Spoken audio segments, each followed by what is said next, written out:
اللہ کے कहर का इंतज़ार। कौन है ये? ताज़ी कब्रों पर नज़र रखता था, हवस ऐसी कि लाश को भी ना छोड़ा। मैं बात कर रहा हूँ कुछ दिन कबल पेश आने वाला एक वाक़या कुरंगी के इलाके बाग़ कुरंगी में मासूम शाह कब्रस्तान में दरिंदा सफ़त इंसान सलीम ने जो किया वो दुनिया के सामने मौजूद है। उलमा कराम इस बारे में क्या कहते हैं?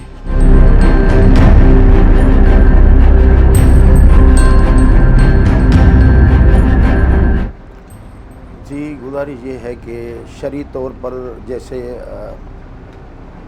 होता है एक अल्लाह उसके रसूल के नज़दीक जो बज़ाहिरन यानी ज़िंदा जो है वो तो सबको पता है कि उसकी जो सज़ा है कि अगर वो कमारा है तो उसको कोड़े मारे जाते हैं, और अगर शादीशुदा है तो उसके लिए रजम है या संसार किया जाता है।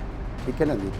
और ये जो मसला है ये थोड़ा मुख्तलिफ है, क्योंकि वो जो ख़ातून है उसका तो इंतकाल हो गया, तो बज़ाहिरन जो उसके ऊपर जो शरई तकाज़े होते हैं तो वो उससे बरी ज़िम्मा है। तो इस सूरत में शरीयत ने, कुरान व हदीस ने जो रियासत है उसको इख्तियार दिया है कि रियासत जो है वो इसको सज़ा दे जो ये मुजरिम है, और ऐसी कड़ी सज़ा दे कि जिससे लोग इबरत हासिल करें। ऐसा नहीं है कि थोड़ी बहुत ही सज़ा दे के या मकसद है। आजकल तो हालात बड़े गंभीर हैं। हमारा जो मुल्क बना है वो इस्लाम के नाम पर तो बना है, लेकिन इस्लामी कवानीन कोई भी हमारे मुल्क के अंदर लागू अभी तक नहीं हुए। ठीक है ना जी। अब क़ायद आज़म ने या उलमाए किराम ने मिलकर जो मुल्क को बनाया और इसके अंदर जो जद्दोजहद की, उसका मकसद यही था कि इसके अंदर जो है निज़ाम मुस्तफ़ा राइज हो और इस्लाम का निज़ाम चले। लेकिन हमारी बदकिस्मती है मुसलमानों की कि अभी तक जो है ये मुल्क तो बन गया, लेकिन जिस नाम पर बना और जिस जद्दोजहद की वजह से बनाया गया, अभी तक वो जो मकसद है वो हमारा वो पूरा नहीं हुआ। यानी इस्लामी कानून ना नाफिज हुआ और ना ही निज़ाम मुस्तफ़ा राइज हुआ। अगर निज़ाम मुस्तफ़ा राइज हो जाता तो अल्हम्दुलिल्लाह, फिर तो मैं कहता हूँ कि निज़ाम मुस्तफ़ा जहाँ भी राइज होता है तो उसमें अमन भी होता है, सब चीज़ें अल्लाह ताला उसके सदक़े में अल्लाह ताला अता फरमाता है।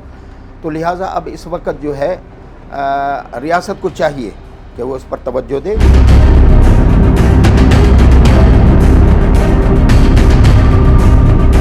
तारीख़ 8 अगस्त रात 10 बजे एक वाक़या पेश आता है कुरंगी मासूम शाह कब्रस्तान पर। इस वाक़ये का कानून में क्या सज़ा है, आइए जानते हैं। बिस्मिल्लाहिर्रहमानिर्रहीम।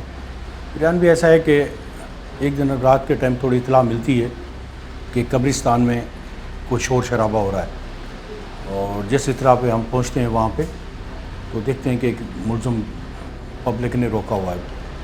उस शख्स से हमने जब पूछ की और उसको हम जब लेके आए और जब हमने कब्र देखी, और वो ये कर रहा था कि उसने एक कब्र एक दिन तदफीन हुई, दूसरे दिन वो उसकी कब्र पे पहुंच जाता है, पाँव की तरफ से उसकी स्लिप हटाता है और अंदर दाखिल होके उस तदफीन शुदा सलमा औरत जो थी 57 साल उसकी उम्र है, उसका कफन हटा के तो उसके साथ गलत काम कर रहा था। तो जिस इत्तला पे उसको गिरफ़्तार करके हम थाने ले आए। थाने लाने के बाद हमने कानूनी कार्रवाई करते हुए उसके ख़िलाफ़ मुकदमा कैम कर दिया। मुकदमा कैम करने के बाद वो मुकदमा भी ज़ेर तफ्तीश है और अदालत ने भी उसका रिमांड दिया। फिर उसकी कब्र कुशाई हुई है, फिर अदालत ने खुद आकर और वहाँ के लेडी डॉक्टर ने भी आके कब्र का मुआयना किया है, जहाँ से इसके ख़िलाफ़ शहादतें मिली हैं, और मुकदमा हमने मजबूत बनाया और इंशाअल्लाह हम अच्छा वाला चालान भी दाखिल मुकम्मल करके देंगे।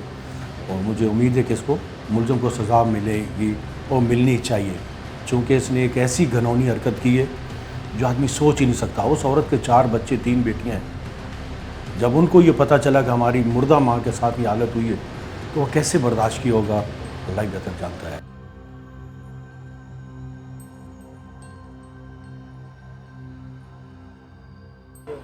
شیر خموشہ جسے عمومی طور پر قبرستان کہا جاتا ہے، اور یہاں پر بھی مردوں کی عظمت داری کی جانے لگی، جس سے شیطان بھی شرما جائے۔